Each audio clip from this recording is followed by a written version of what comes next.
Okay, Good. let's start because everyone's got places to be, right? Um, Thank you everybody for coming. It's been a long time since we did a webinar, which is why I realized Calm actually stopped paying for Zoom.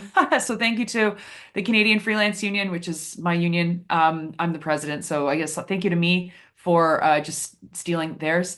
Thank you all for coming. I know that we're going to see many of you very soon in Regina, but for everyone who we won't see in Regina, I'm so happy that we're going to have this chance to have a little bit of time together to talk about creating a communications strategy. Before I turn it over to Ellen, I just want to remind everybody that if you haven't logged into your Calm account recently, do that. If you haven't shared the Calm login information for your team, make sure that they have access to the back end. That way, you can post your own job postings without having to go through us. You can get access to all of the other workshops and webinars that we have behind the paywall.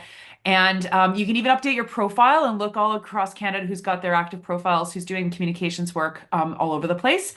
I also should remind you, I'll drop this into the chat. We're trying to get responses about how you are using AI.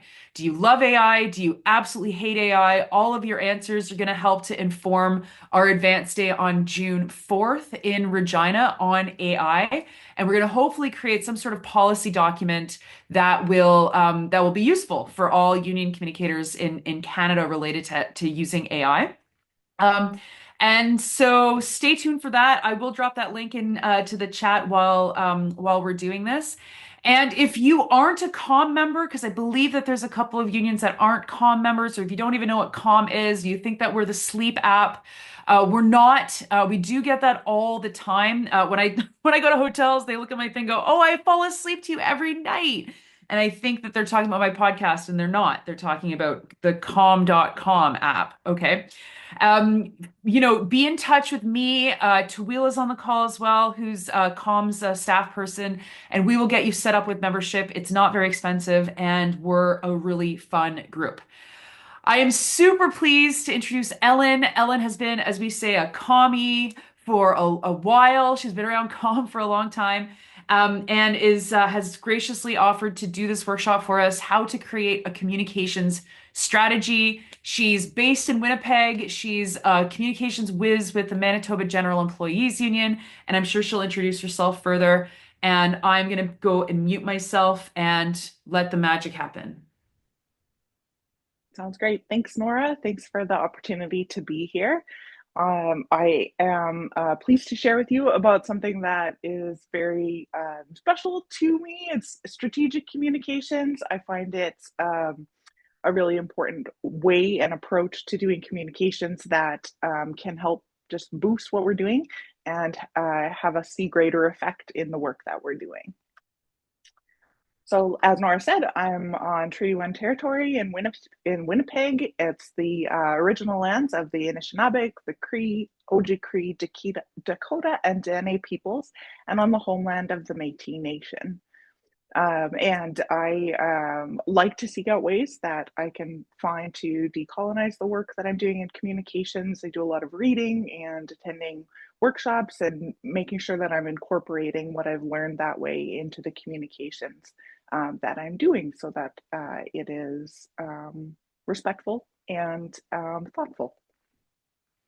I've got a decade of experience working in nonprofits with the federal government, with several unions, and I have also launched Stratosphere Communications, which is the umbrella with which I'm coming to you today, or under which I'm coming to you today.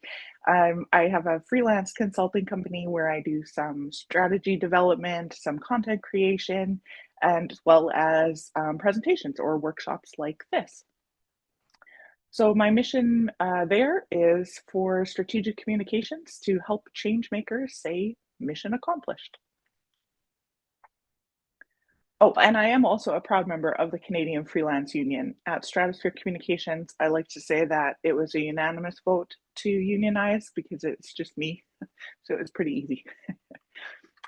So the plan for today is to take a look at what a communication strategy is, how communicators can think strategically, because sometimes we can be asked to focus very much on the tactics that we do as opposed to the strategic aspect of our work that we can bring to it. Look at what a communication strategy is specifically and the different components of it. Talk about why unions need a comm strategy and how it can be helpful to them. How you can develop a strategy, the different pieces that are included in it, and what challenges you might face when you're developing a strategy, in particular if you're making one for the first time, but also if you're refreshing or revisiting or creating a new one as well. If you've had one in the past, but there's a new strat plan or something else has shifted in the organization, I have that section in there because I think it's a helpful piece for thinking about some different things that may come up. And then I'll just leave you with a few resources that you can draw on or refer to for creating a comm strategy. So a strategy at a high level is simply the big picture plan that you're going to put into action to accomplish your goals. So it is the guiding document, but also a living document that you can use to figure out and get to where you want to be. The idea of strategy itself at a high level is largely attributed to Sun Tzu with the book The Art of War. He was a military general in China around 500 BCE, and his book focused particularly on battle strategies and broke down the different elements of war and how to use strategy to enter into those different aspects of war. So the way that we can think strategically as communicators is essentially we're going to root what we're doing and how we're thinking about things and the approach we take in our mission, vision, values. If your unions have a document like that, a lot of nonprofits do, so that's language from nonprofit land typically, but some unions have that. Or you could look at your, if you have a strategic plan or any kind of high level guiding document for the union, that's where we want to start and think about the comms work as it ties to that document and the goals in that document as well. So when we think about being strategic in communications, we want to think about the big picture, want to think about the high level goals, and understand how those fit in with the organization and how comms can help support those goals.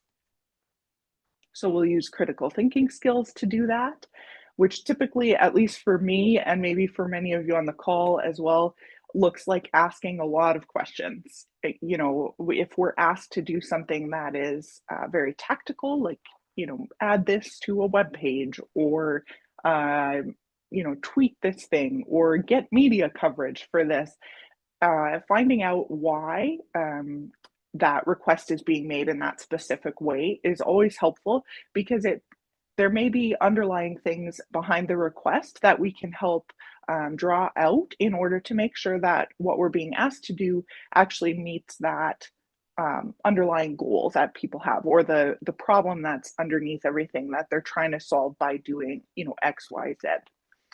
There's an exercise called the 5 whys. Not sure if any of you have used it, but I like this one a lot. It's helpful to let people know you're doing it first, though, otherwise it may surprise them in the conversation. But essentially, you're asking why 5 times to each answer they give when you're talking about a particular request or a particular project or goal. And the idea with the 5 whys is that it really drills down to the root issue of what you're trying to solve and what you're trying to do or accomplish. And sometimes when we do something like that, whether you use that exercise or just ask questions more broadly, it helps us connect the dots as communicators and can help whomever we're speaking with see how that things may interconnect or other pieces that need to be considered before we move forward with the goal or the plan to implement. Thinking strategically is also very much a cycle, and it's something where we start with an analysis of what we're doing. We create a plan for it, we implement the plan, and then as time allows, I find this piece often can sometimes get paused or postponed just because there's so much happening. But the evaluation piece is important because it allows us to look back at what we've done, figure out it, determine or confirm that it was the right thing and the right way to address that problem. And it gives us some data or some information to use going forward to figure out if that approach will work in other areas as well. It can also flag for you if you need something to tweak something or add something new on to whatever piece you're currently working on. And then you repeat it. So what is a comms strategy? So ideally, this is going to connect to the union strategic plan or that overarching document, guiding document.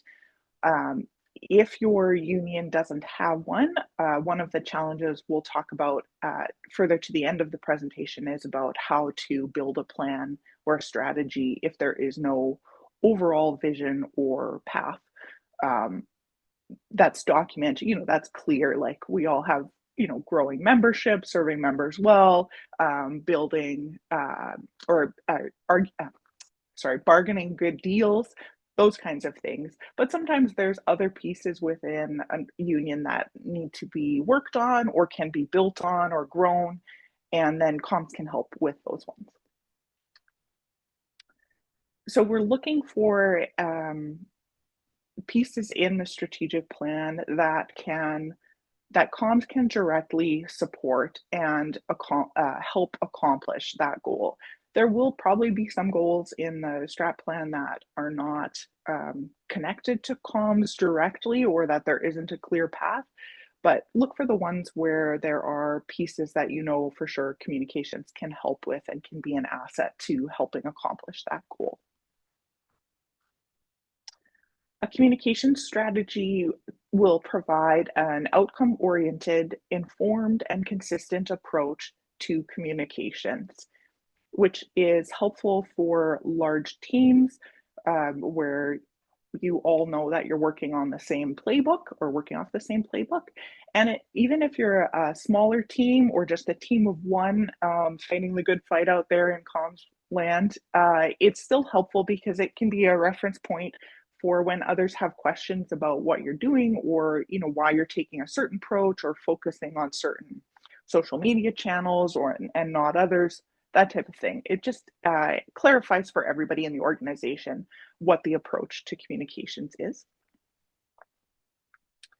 And just like comm strategy will connect up to the strategic plan for the organization, there may be supporting documents that you want to develop or would find helpful to develop for your comm strategy.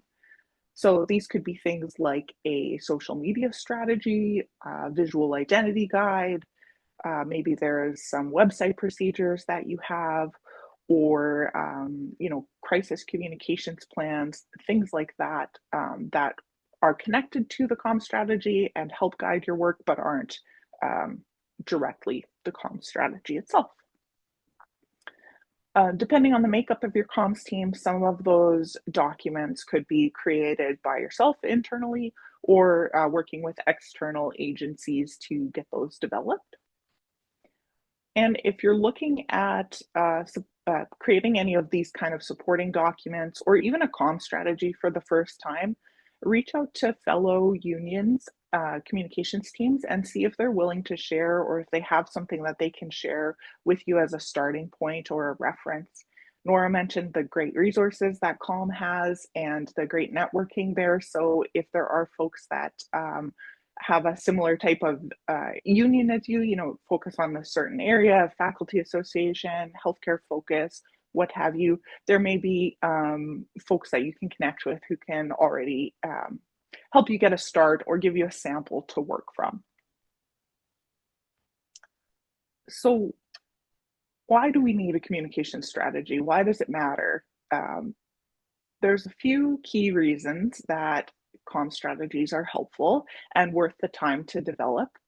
One of them is that it can help demonstrate the value of communications and communicators and the expertise that we bring and the role that we play in an organization. Having a strategy and a clear path forward for your communications can help showcase the benefits of a strategic approach and identify how, when you have a overall plan supported by strong tactics, that you really are going to have the best benefit and the most impact for your communications work. Another key piece of developing a comm strategy that is not necessarily thought of directly is that it's gets you to connect with your colleagues in new ways and think about things in new ways where communications works with other teams and other departments to fulfill the goals of the strat plan.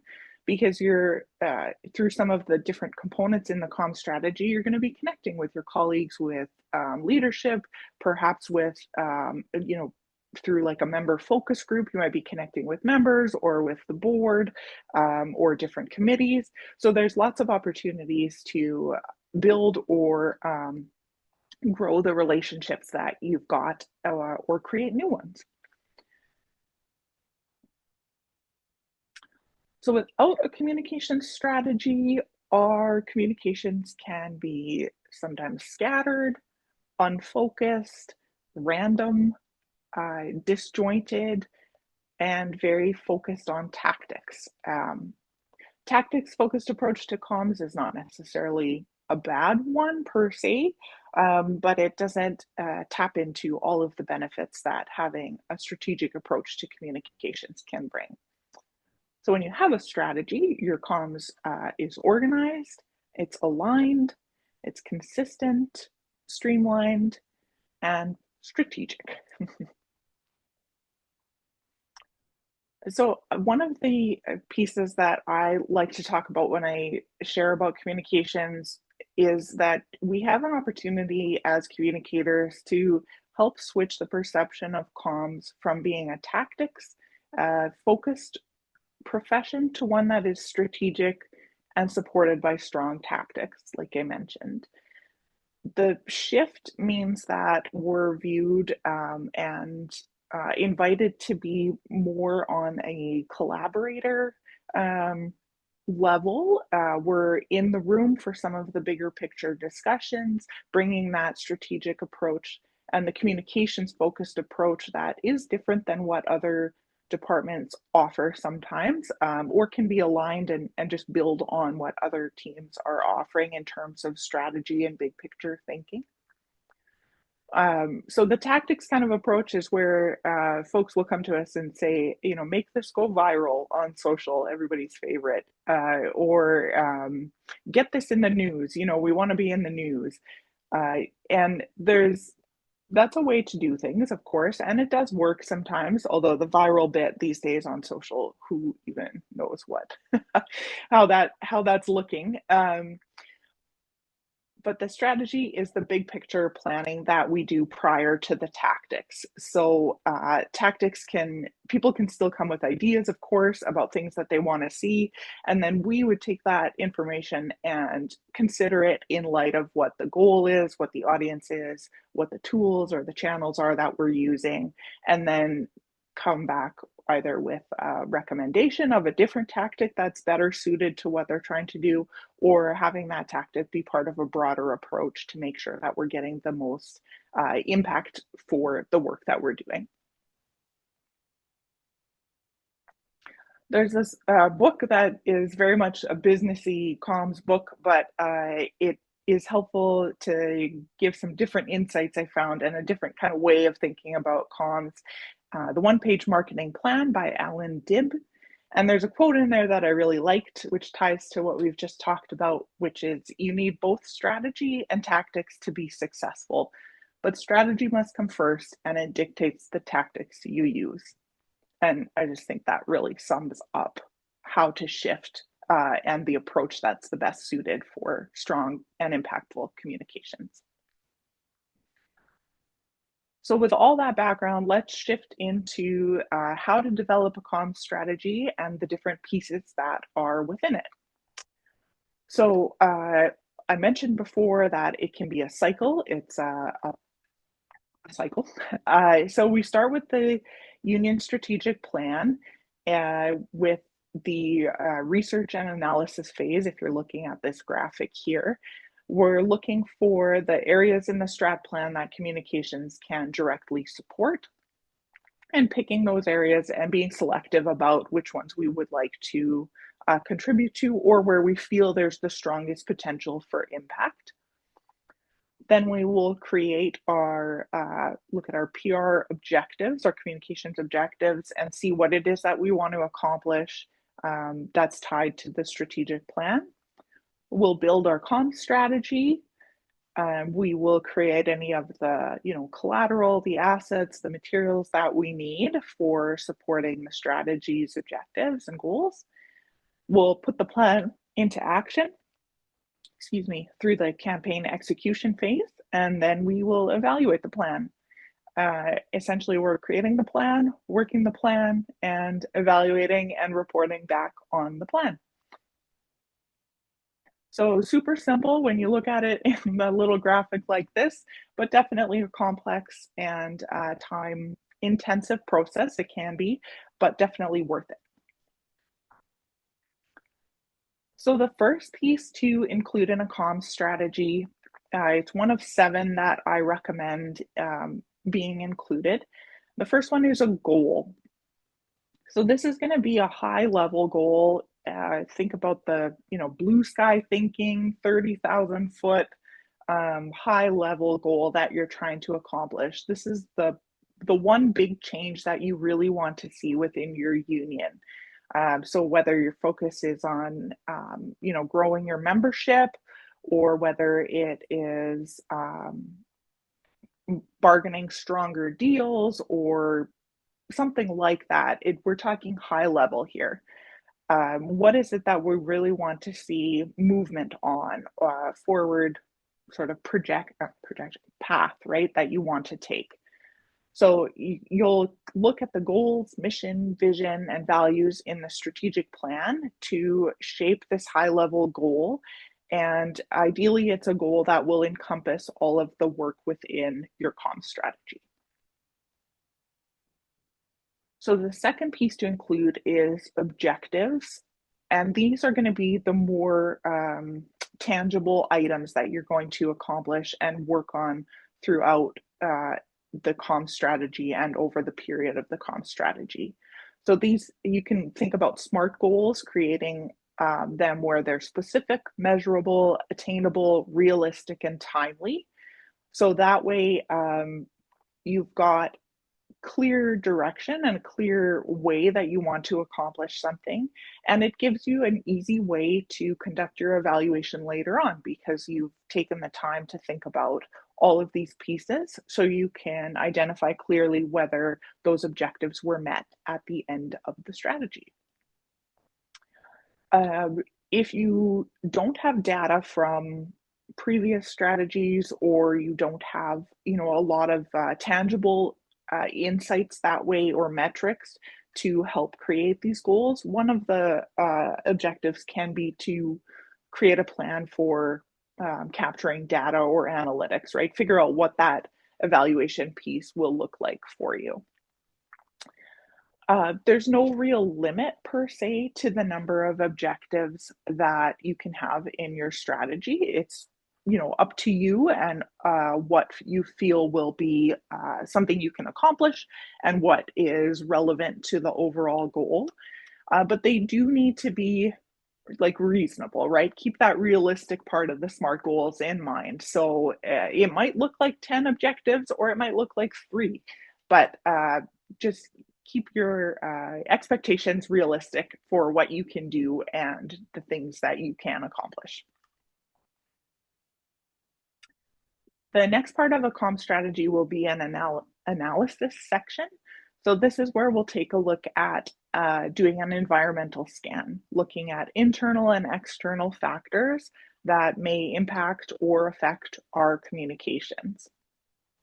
It'll give us a sense of the context that we're operating in and look at all of the things that will affect how we communicate, whether it's something like budget or, team size or those types of pieces.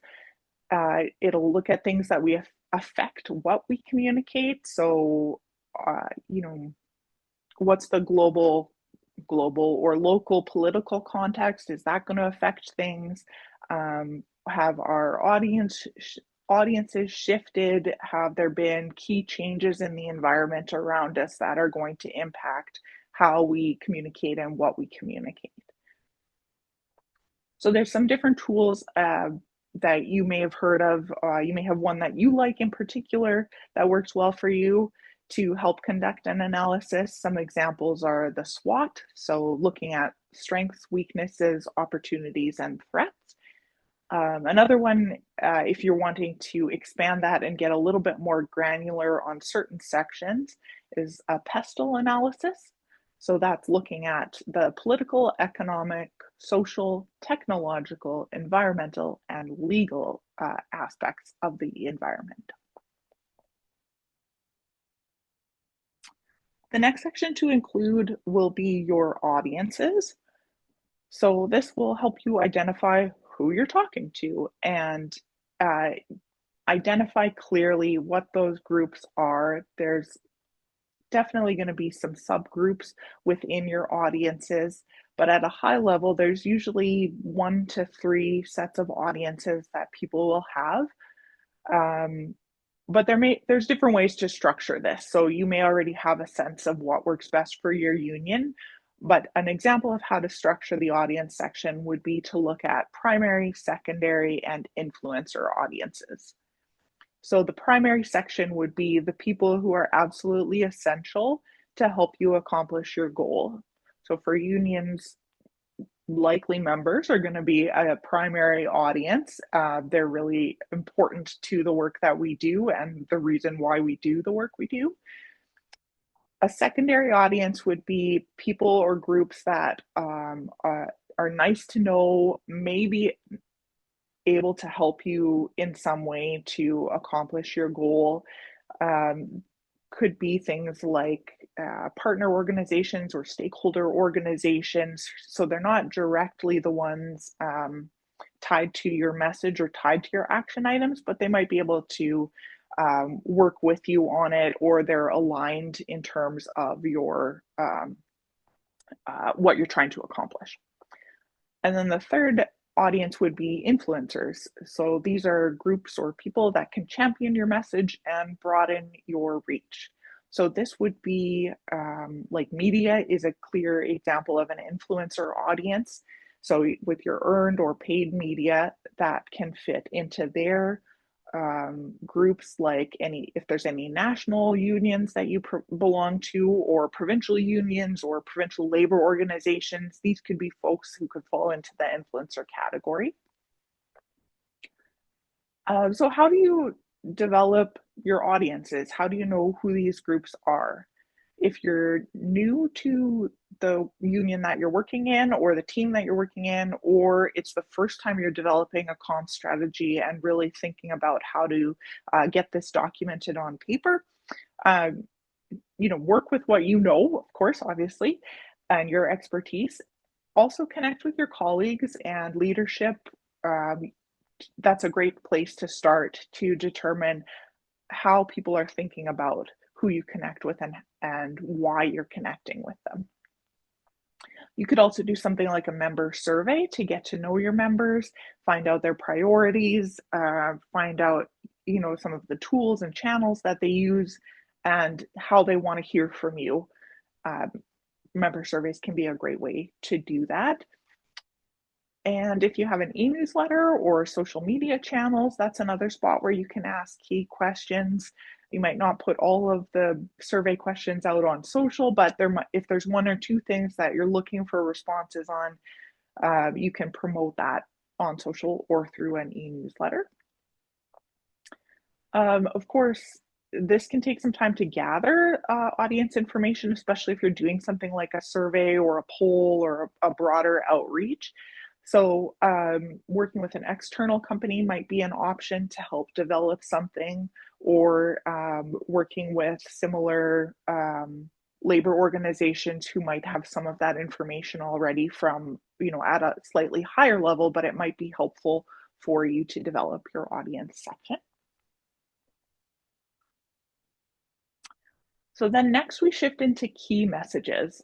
So this is where we'll use what we've learned about our audiences and the environment that we're in, and thinking about the big goal that we want to achieve. And we'll create messages that will fit with our brand identity and our vision and mission and values, to create some high level points that will be included or referenced in all of our materials, so that we have a consistent key message that we're reinforcing throughout all of the comms work that we do, so that our audiences will begin to have that brand recognition, have that message recognition, and have it really seep into their understanding of who we are and what we're trying to do. You might customize the key messages in some ways depending on the audience. So there might be different sort of paths or parts of the key message, or different ways of approaching the key message that you'll want to adapt depending who your audience is. So you might have one direction that you're taking with members for a key message, but you might have another way of getting at it, a different angle for, say, government relations, or if you're talking about it in the media. So they're all going to be rooted in that same key message, but they might have slightly different nuances, so that it's customized to the audience that you're connecting with at that time. These are things that don't need to be verbatim, like it's not a tagline per se, or a hashtag or a catchphrase, but they will give you a common idea of what you want people to remember the most. The next section to Sorry, include, Ellen, yeah, quick question. Sorry, Margaret wanted to ask something, so I thought I'd jump in. yes. Okay, thanks, Nora. Ellen, I love the idea of key messages. Could you give some examples of typical key messages? Uh, yes. Just give me a moment to think, because it will depend on kind of what you're wanting to achieve, right? So if your high level goal is like thinking of, so this is a nonprofit example, so it's just the first one that's coming to mind. It might not be relevant, but it'll give you an idea. So let's say there's a group in a city that wants to increase bike lanes, for example, or increase the number of people who are commuting by bicycle. So for the folks who are already committed, the all-weather cyclists, their message might be, keep it up, this is great, you're providing a really good example of how commuting by bike works all year round. For people who are fair weather cyclists, it might be, we need your support to increase the number of bike lanes, for example, right? To make more places available so that you can cycle all year round if you want to. And then for like whatever the government relations or the legislative body that would need to make that decision, you might have some information about why cycling is a good form of commuting. You might have your information about how many people would like to commute by bike if there were more lanes. So the central message there is that we need more bike lanes, but depending where you are and how you use or connect with bike lanes already, there'll be a slightly different kind of approach. Gotcha, thank you. Yeah? Okay, good. That was a good question on the spot. Thank you. um, so the next, were there any other questions? I can't actually see the chat, so thank you for jumping in. I think we are so far so good. Okay, Yeah, but just raise those hands, folks, if you do need it, and I will. I'm toggling between two screens, watching the workshop, so we'll get to it. perfect. Thank you, Nora. So shifting into tactics and timelines, this can also include budget, but I don't. It's the TTB section. It gets a little clunky in the subhead here. But so tactics and timelines. These are the outputs that you're going to create to connect with your audience, and these are going to be informed by, again, all of that previous information. So you'll see as we go through the strategy and the different sections, it's all building on each other, and it all works together to help you create the most impact that you can have. So internal and external factors will, and who your audiences are, will help you figure out which tactics are going to work best for you to achieve your objectives. So when you're thinking about, which social media channels are people active on, maybe, it used to be that journalists were active a lot on Twitter or X.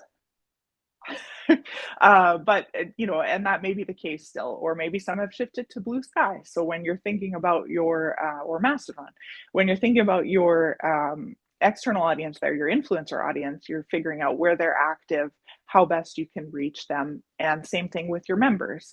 Do you have a strong email base for them, a database, so that you can do a lot of emailing with them? Or do they actually prefer, phone calls from time to time? And if they do, when would you use phone calls versus email, for example? Um, you would also look at things like if you're doing any advertising campaigns, so whether that's TV ads or digital advertising, figuring out where that fits in and what the timelines are for that. So to structure this, I just do a chart in Word basically, where I've got the tactic, the timeline, any budget associated with it, and the audience that I'm wanting to reach. So that gives you a bit of a snapshot, and you can easily assess, have we hit the right balance of each of the audiences? Have we covered all of the different types of tactics that we could do? Is there anything we're missing? It's just a nice reference document for that part. And then finally, the last section will be your evaluation. So this is going to tie directly back to those SMART goals that we identified early on in the strategy. And basically, we're just, running a check to see if we had identified that we wanted to grow our social media channels by 10% over 6 months. Did we grow them by 10% over 6 months? Or if we didn't, what was our growth? And do we want to revise that or look at, continuing that objective in our next strategy? And so then you take a look at all of those objectives and assess whether you met them, if you achieved them. And then that will give you a good sense of if you've made progress on your high level goal and if you've achieved that high level goal. So one piece that's important for the evaluation section is figuring out at the start as well how you're going to track your metrics. How are you going to keep track of what you're wanting to evaluate? So I use a spreadsheet, but there are other programs or tools out there that you might use that work for you. But just knowing what that is, having an idea of what you're going to capture and when will be helpful so that you can do the evaluation as you go along instead of keeping it all for the end, where it can feel a bit daunting and feel like something that you'd like to just park and move on to the next project or developing the next strategy. In the evaluation section, you can also include a bit of a note about what your reporting is going to look like. Who are you going to report to about the midway progress, and how frequently, and what kinds of information are you going to include in that report? So those are the key sections of a comms strategy. And maybe I'll just pause and ask if there's any questions about those pieces while I take a sip of coffee.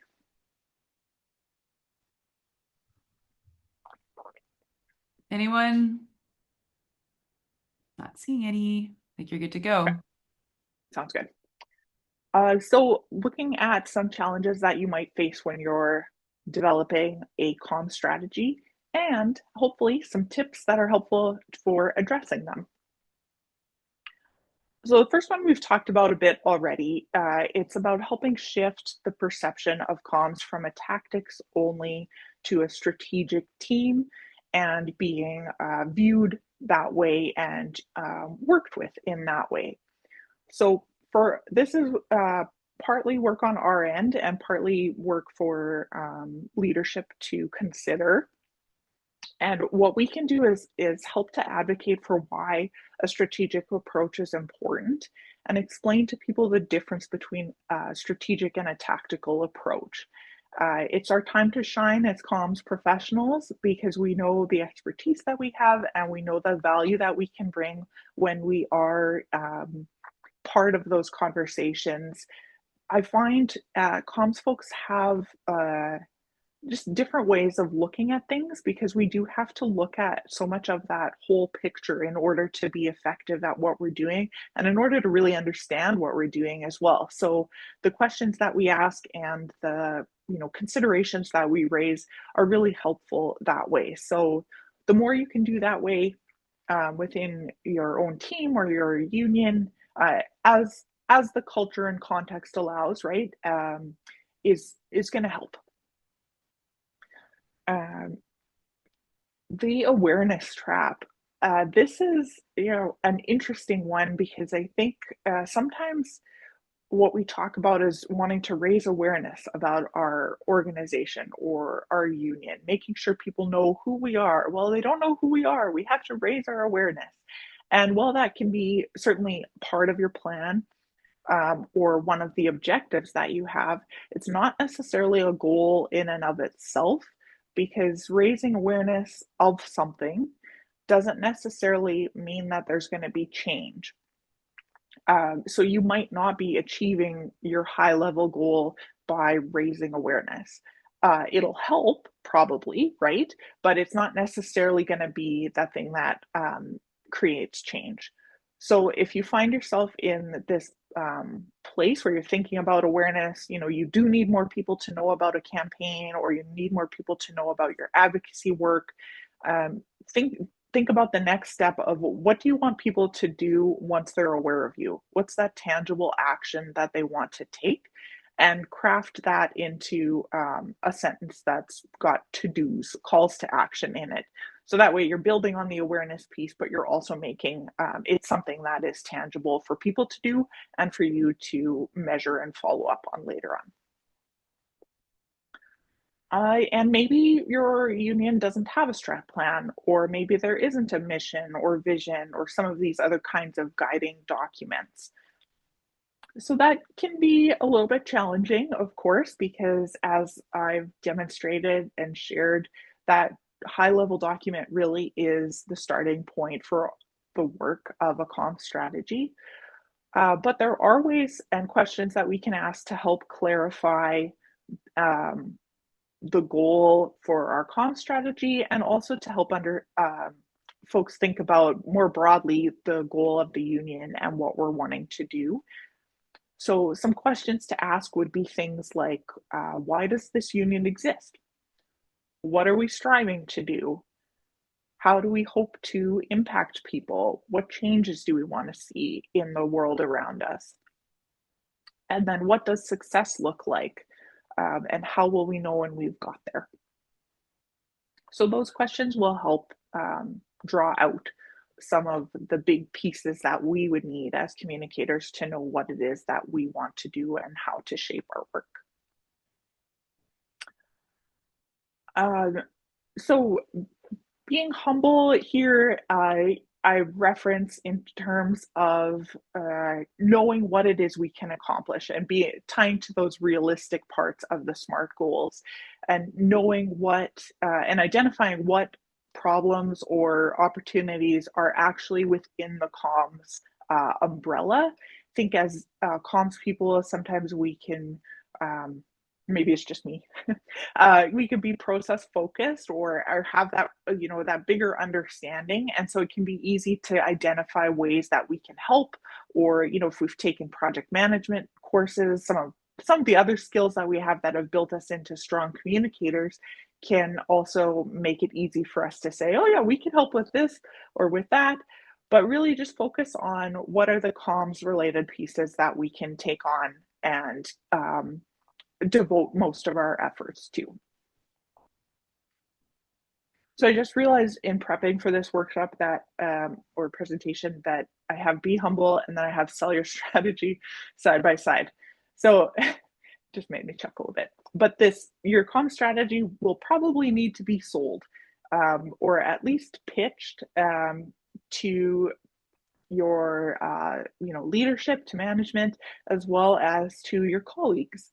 So if this is, in particular, if this is the first comm strategy that you're looking at developing or you have developed, you're going to need to make sure that you have a way of explaining it, how you got to the different pieces that you've got in it, and making sure that it's well researched, that you can explain those connections back to the overall goals of the union, and identifying how you're going to measure the success of it will be important parts of how you sell having a strategy, why you should have one, and how it's going to guide your work going forward. Another piece that is challenging is that everybody's busy, and how do you create a strategy that's comprehensive and that is thoughtful and relevant when there's just so many competing priorities? And with this, there isn't really a shortcut. Having a comm strategy is an investment in time and resources and energy in developing one, but the benefits of having it are just really big. So taking the time and advocating for the time you need as a comms professional to create a strategy will show results in the end. So that's a part as well where we can advocate for the strategic approach, ties to that, and advocating for the time and the resources that we need to do our job well and to create a strong strategy. So a couple of resources here that I have for you. I made a planner for strategic communicators. It's available, unfortunately, on Amazon because it's print on demand. If anybody knows of any Canadian-based print on demand companies, I would be happy to switch over. I just haven't found one yet. But this guide includes the 7 key sections that we talked about, along with some tips to develop each section. It's got a section for 5 strategies that you can fill out and brainstorm and take your notes along as you're thinking about it and as you're asking questions. And then it has a bunch of blank pages for any relevant topics or notes or questions that you have as you build your strategy. The Strategic Communications in Canada book is one that is a textbook actually for a McMaster's communications program written by one of the instructors there. What I like about this book is that it's got Canadian examples and reflects the Canadian context. So it's nice that way to have, familiar organizations, or maybe even remember some of the case studies that come up in it. And then finally, strategic planning in public relations is a guide that is where I have that cyclical chart about the steps of creating a comm strategy. So it can be a useful resource that way when you're getting into the nitty gritty of the developing a strategy. And that's the presentation I had. I have a fledgling social media presence that is on TikTok, Instagram, and you're welcome to connect with me on LinkedIn. Happy to chat about any questions that you think of later, or if you're needing any additional support from a freelancer who is unionized, feel free to reach out and I'd be happy to chat.